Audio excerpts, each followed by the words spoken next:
बारात से चंद घंटे पहले दुल्हन का बेदर्दी के साथ कत्ल, और ये कत्ल भी बहनोई के हाथों साली का हुआ।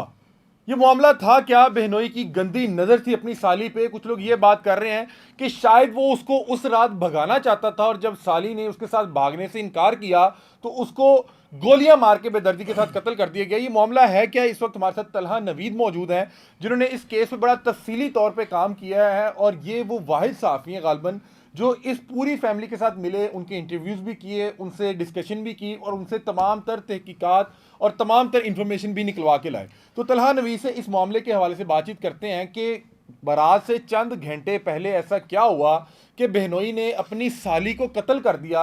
बल्कि मैं इंटरव्यू एक देख रहा था जिसमें उस औरत का जो शोहर बनने वाला था वो भी बड़े गमगीन हालत में अपनी रुदास सुना रहा है। वो बता रहा था कि मुझे कुछ देर के लिए महसूस हुआ कि मेरे साथ कोई मजाक कर रहा है, मुझे कोई बेवकूफ़ बनाने की कोशिश कर रहा है। मुझे यकीन नहीं आ पा रहा था कि चंद घंटों बाद जिस खातून के साथ मेरा निकाह होने वाला है, जो मेरे निकाह में आने वाली है, जिसके साथ मैं कल बाकायदा मेहंदी का इवेंट सेलिब्रेट करके आया हूँ, जिसको मैं हंसता खेलता वहाँ पे छोड़ के आया था, अब वो इस जाने फानी में नहीं रही। क्या मामला था? तलहा नबी से बातचीत करते हैं। अस्सलाम वालेकुम। वालेकुम सलाम। तलहा भाई कैसे हैं आप? अल्हम्दुलिल्लाह ठीक ठाक। तलहा भाई, ये बारात से चंद घंटे कबल दुल्हन का बेदर्दी के साथ कत्ल कर दिया जाना, वो उस खातून की दुल्हन बने तस्वीरें भी वायरल हैं जो चंद घंटे पहले मेहंदी के इवेंट में ली गई, और फिर पहले इस चीज़ का जो है कंप्लेन या जो है दरख्वास्त जमा कराना कि शायद कोई डकैती की वारदात थी और किसी ने आके कत्ल कर दिया। फिर उसके बाद बहनोई को गिरफ्तार करके पुलिस ने रवायती अंदाज में तफ्तीश करके उसको इकरार जुर्म करवाया। बिल्कुल और सही है। फिर जो एफआईआर दर्ज होती है उसमें बताया जाता है कि नहीं जी, हाँ, ऐनी शाहिदीन भी थे, वहाँ से ये फरार हुआ, हमें मौके पे पता लगा। ये मामला है क्या? ये जो साली और बहनोई का आपस में जो मामला थे, कोई गंदी नज़र रखी हुई थी, कोई इनके कोई नाजायज़ ताल्लुकात थे, मामला है क्या था?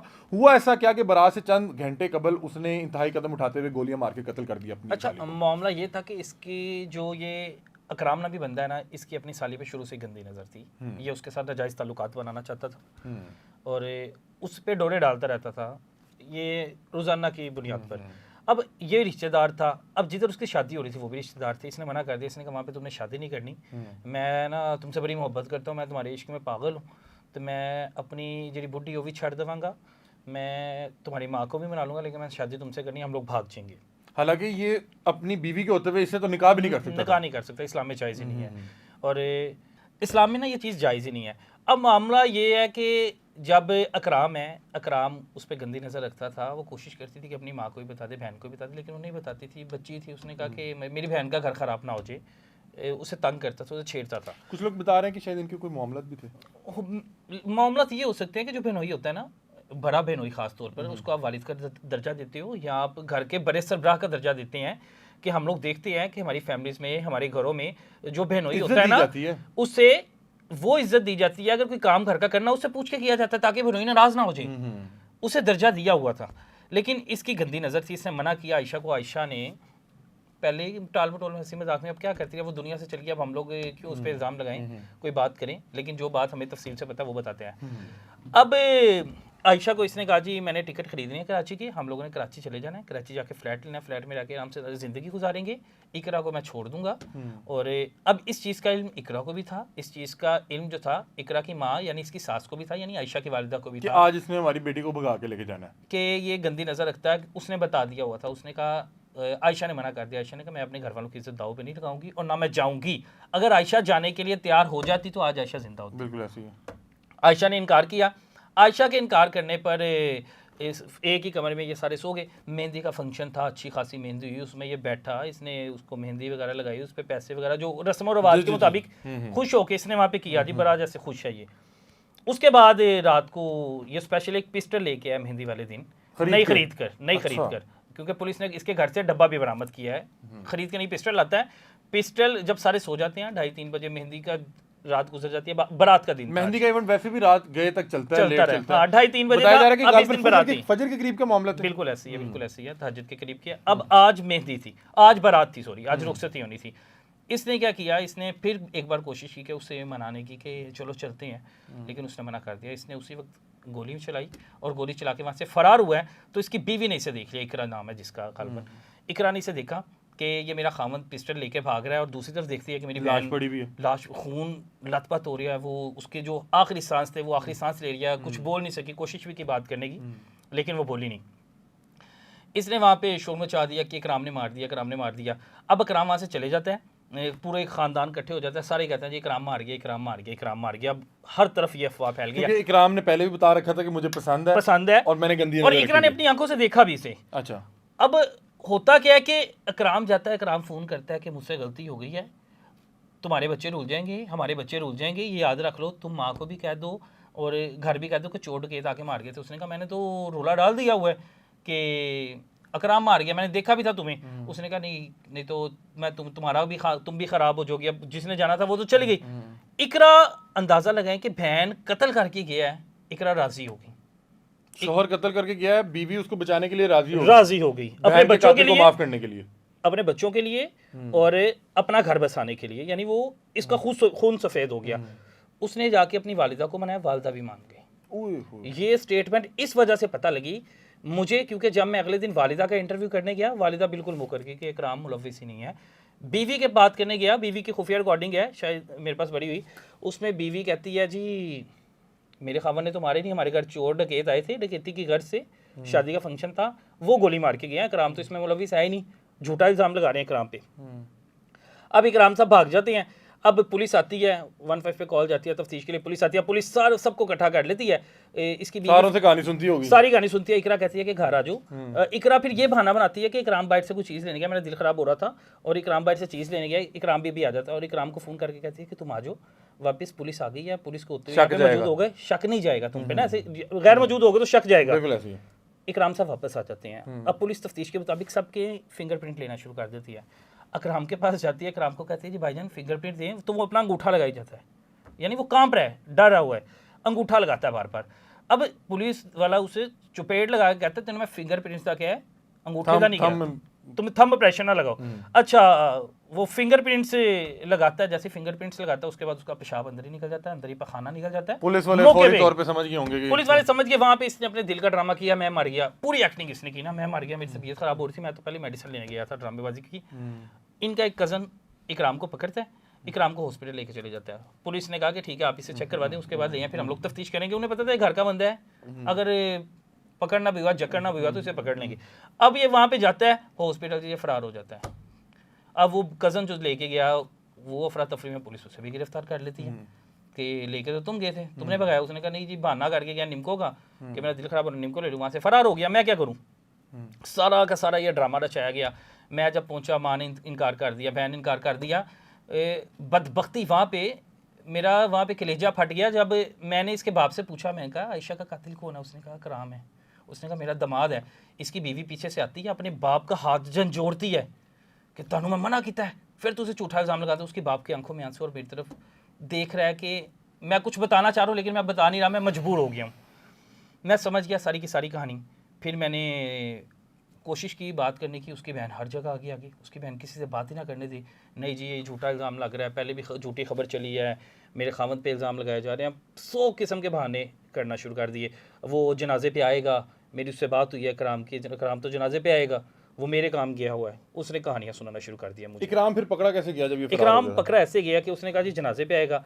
पुलिस ने इकराम को इस चीज़ का एतमाद दे दिया कि इकराम तुम इसमें मुलव्विस नहीं हो, हमारे शक के दायरे में तुम शक के दायरे में तुम नहीं हो, तुम्हारी बीवी तुम्हारे साथ है, तुम्हारी सास भी तुम्हारे साथ है। अब आपको ये मतलब मैं बता दूं कि थाने में माँ भी मुकर गई थी, बीवी भी मुकर गई थी, इकराम मुलव्विस नहीं। और जो एप्लीकेशन लिखवाई गई थी, एप्लीकेशन में ये लिखवाया गया था कि नामालूम अफराद आए हैं चोरी डकैती की घर से और वो कत्ल करके चले गए हैं। पुलिस वाले पहली कंप्लेंट दर्ज हुई। वहां पर इसका भाई है बोला, आयशा का भाई बोला, उसने कहा बिल्कुल गलत बयानी कर रहे हैं, इकराम ने मेरी बहन को मारा है, इकराम ही कातिल है। हत्ता कि फिर वालिदा की मुद्दत में पर्चा पुलिस ने दर्ज किया, क्योंकि पुलिस भी सियानी है, पुलिस को पता लग गया। पुलिस ने फिर स्पेशल इकराम का नाम लिखा अंदर। अब इकराम साहब आए हैं, पुलिस ने पूरा उससे यकीन दिलवा दिया कि नहीं जी तुम इसमें मुलव्विस नहीं हो। जैसे ही आता है पुलिस उसे धरती है, पुलिस उसे मना लेती है, सारा कुछ मना लेती है। जाहिर बात है कि पंजाब पुलिस ने जब रवायती अंदाज में पूछना है तो फिर आप अच्छे अच्छे वहाँ पे जुबान खोल देते हैं। पंजाब पुलिस ने सब कुछ इससे मनवा लिया और ये मान गया। और पंजाब पुलिस ने फिर उसको ऑन करके सबको बता दिया कि ये मुलव्विस है, इसने मारा है। फिर इसने वहाँ पर बताया कि मैंने 2 टिकटें खरीद रखी थी और मैंने मारा इसे इस वजह से कि इसने मेरे साथ जाने से इनकार कर दिया था। पहले ये मानी हुई थी, पहले राजी थी, लेकिन इसने बाद में इनकार कर दिया और मैंने इसे मना किया था कि तुमने यहाँ पे शादी नहीं करनी। तो मुझे गुस्सा आया तो मैंने इसको जान से मार अच्छा तला भाई, एक बात बताएं कि अल्लाह ताला उसकी मग़फ़िरत फरमाए, उसके साथ ज़्यादती हुई और बड़ा जुल्म हुआ कि जिस शादी का दिन बड़ा यादगार ज़िंदगी का सबसे बेहतरीन दिन होता है और उस दिन से चंद घंटे पहले आपकी ज़िंदगी को ख़त्म कर दिया जाना बहुत बड़ी ज़्यादती थी। मैं आपसे पूछना चाह रहा हूँ कि बहुत से जो इस तरह के बहनोई होते हैं, वो मतलब कि एक तो वो अपना हक समझते हैं कि अगर मैंने इस घर की बेटी के साथ निकाह किया है तो इसकी जितनी भी बहनें हैं उन पे मैं गंदी नज़र रख सकता हूँ। हमारे यहाँ कितने साली और बहनोई किस तरह के मामला बहुत ज़्यादा रिपोर्ट होते हैं। अच्छा, इसमें हमजा भाई मामला ये है कि इसमें ना वालिदा को मुद्दई बनाया गया, वालिदा को मुद्दई नहीं बनाना चाहिए क्योंकि वो तो पहले मुकर गई थी। वो तो पहले ही मुकर गई थी। पुलिस को खुद अपनी मुद्दईयत में पर्चा दर्ज करना चाहिए था कि ये तो झूठ बोल रही है, कल को उसको सजा हो भी जाएगी तो माँ माफ कर देगी, ये माफ कर देगी, केस खत्म है। अच्छा मैं आपसे ये पूछ रहा हूँ कि जो मैं सवाल करने लगा था कि हमारे यहाँ एक तो जो बहनोई होते हैं, अल्लाह माफ़ करे, कि जो गंदे जो दामाद मिल जाते हैं या गंदे बहनोई मिल जाते हैं, पूरे ख़ानदान की इज़्ज़त जो है ना वो नीलाम कर देते हैं, ख़ानदान का सुकून बर्बाद कर देते हैं और इन्हें लगता है कि मेरी बीवी की जितनी बहनें हैं, जितनी सहेलियां हैं, मुझे उनके ऊपर गंदी नज़र रखने का पूरा हक है। और इस तरह के बहुत से केसेस हमने रिपोर्ट भी किए, हमने हर तरह के मामला देखे भी हैं। मैं आपसे ये पूछ रहा हूँ कि जो ये उसके साथ सामने डिमांड रख रहा था कि नहीं तू मेरे ना भजना है, तू मेरे ना जाना है, मतलब कि ये डिमांड नॉर्मली उस खातून के सामने नहीं रखी जा सकती जो आपके साथ इंगेज ना हो या इन्वॉल्व ना हो। मतलब कि इसको कोई रोक क्यों नहीं रहा था? ये इतने खुलेआम दंदनाते हुए, इतना मतलब कि दलेरी के साथ अपनी इस नाजायज़ ख्वाहिश का इजहार कैसे कर रहा था? ये टिकट क्यों लेके वहाँ पे बैठा हुआ था? ये पिस्टल क्यों लेके मुकम्मल तैयारी करके बैठा हुआ था? उसके इनकार करने पे ये पिस्टल भी लेके तैयारी करके बैठा था। वो अंदाज़ा लगाएं कि जब उसकी वालिदा और उसकी बीवी अपनी बेटी और बहन का खून माफ़ करने को तैयार हो गए हैं तो उन्हें फ़र्क नहीं पड़ता था अगर आयशा साथ भाग भी जाती तो। उन्हें इकरा का घर बचाना था, उन्होंने इकरा का घर बचाना था, इकरा के बच्चे देखने थे और एक बेटी गंवाने के बाद भी वो अभी भी ध्यान इकरा पे देख रहे थे कि ये मर गई, कोई बात नहीं, खैर है, इसने मार दी, वो दूसरी का घर बचा, दूसरी का घर बच जाए। ये देखिए नाज़रीन, कितनी मतलब कि सफाकियत है, कितनी ये अफसोसनाक बात है कि यहाँ पे एक बेटी का घर बचाने के लिए पूरे खानदान की इज्जत लुट जाती है। क्यों जी? ऐसी है, बिल्कुल ऐसी हमने देखे मुख्तलिफ। वहाँ पे जी वो घर में दामाद आ गया जी, वो सारे कान पकड़ लेते हैं वहाँ पे। उसके बाद वो जिस चाहे मर्जी शख्स पे गंदी नज़र रखे, वो अपनी बीवी के बाप के साथ जैसे मर्जी बदजुबानी करे, नहीं जी साडे घर दा जवाई है, साडे घर दी इज्जत है तो फलाना है। अल्लाह माफ़ करे, एक बंदे ने बड़ी अच्छी खूबसूरत बात की थी, उसने कहा कि लोग अपनी घर की बकरी की जो नस्ल होती है ना, उसका बच्चा किसी को नहीं देते कि हमारे घर की बकरी की नस्ल जो है वो बाहर निकल जाएगी। अगर आज के दौर में कोई आपको अपना लख्ते जिगर, आपको अपनी बेटी आपके निकाह में दे दे तो खुदा का वास्ता है को अपने मतलब कि कोई जिम्मेदारी भी निभा लिया करें, कोई इंसान के बच्चे बना करें। यहाँ पे आपको लगता है कि पता नहीं वहाँ पे कोई अफसर लग गए या वहाँ पे आपको बादशाह का स्टेटस आपको मिल गया, अल्लाह माफ़ करे, ये लोग जब जाते हैं अपने ससुराल ठुड्डा मार के दरवाज़ा खोलते हैं और घर में इनको कुछ दूसरी बार सालन नहीं पूछने को तैयार होता। क्यों जी? ऐसी है। वहाँ पे एक उस शख्स ने आपको अपनी बेटी दे दी, फिर वो दूसरा आपने जहेज की लानत अपने घर में इकट्ठी कर ली, और तीसरा फिर आप उस बेटी का सुकून तबाह करते हैं, उसके वालिदैन का सुकून तबाह करते हैं, और वहाँ पे जाके वंशवनी ख्वाहिशात, उनके घर की बच्चियों पे गंदी नज़र, लानत तो ऐसे जवाइयों पे, लानत तो ऐसे दमादों पे। और खुदा का वास्ता अपनी बहनों बेटियों को ब्याहने से पहले एक बार देख लिया करें कि कोई इंसान के बच्चे के साथ ब्याह रहे हैं या कोई जानवर या कोई इस तरह कोई हैवान का बच्चा है।